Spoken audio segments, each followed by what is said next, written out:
ముంబై ఉగ్రవాదుల master mind Lashkar-e ఈ Taiba chief Hafeez Saeed, ఆయన కుమారుడు తల్జా సయీద్కు పాకిస్తాన్ ప్రభుత్వం భద్రతను బాగా పెంచేసింది. 2 రోజుల క్రితం సయీద్ ముఖ్య అనుచరుడు అబూ ఖతాల్ను గుర్తు తెలియని వ్యక్తులు పాకిస్తాన్లో కాల్చి చంపేశారు. గత ఏడాది రియాసీలో యాత్రికుల బస్సుపై దాడి చేసిన కేసులో ఇతడు ప్రధాన సూత్రధారి.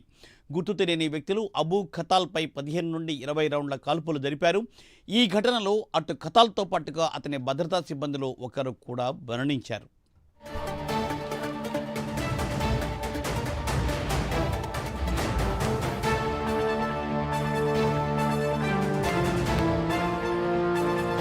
ఖతాల్ మరణంతో లష్కరేకు గట్టి ఎదురుదెబ్బ తగిలిందని రక్షణ రంగ నిపుణులు చెబుతున్నారు.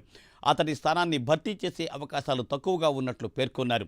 ఈ ఘటనతో హఫీజ్ భద్రతపై పాకిస్తాన్ గూఢచార సంస్థ ISI సమీక్ష నిర్వహించింది.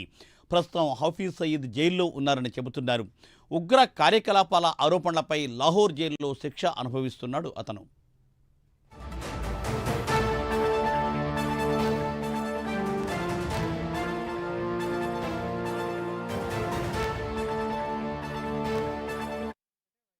రెండు 2021లో కూడా లాహోర్లోని హఫీజ్ స్థావరం సమీపంలో ఆత్మాహుతి బాంబు దాడి జరిగింది. ఆ ఘటనలో త్రుటిలో ప్రమాదం నుండి హఫీజ్ సయీద్ బయటపడ్డాడు. 2023లో హఫీజ్ సయీద్కు అత్యంత నమ్మకస్తులైన Lashkar top commanders Hunza Adnan, Riyaz Ahmad alias Abu కాసింపై గుర్తు తెలియని వ్యక్తులు కాల్చి చంపేశారు.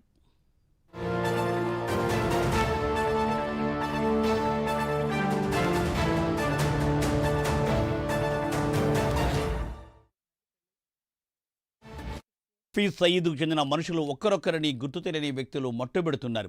2024 డిసెంబర్ నెలలో LET కీలక నేత అబ్దుల్ రహమాన్ మక్కీని కూడా గుర్తు తెలియని వ్యక్తులు కాల్చి చంపేశారు.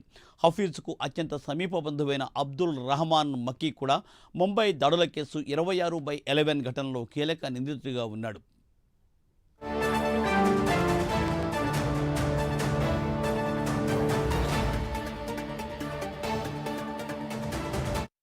జమ్మూ కాశ్మీర్లోని రియాస్ ఉగ్రదాడికి రహమాన్ మాస్టర్ మైండ్ అని చెబుతూ ఉంటారు. తనపై దాడి జరగవచ్చన్న భయంతో రహమాన్ అంత్యక్రియలకు కూడా హఫీజ్ సయీద్ హాజరు కాలేదు.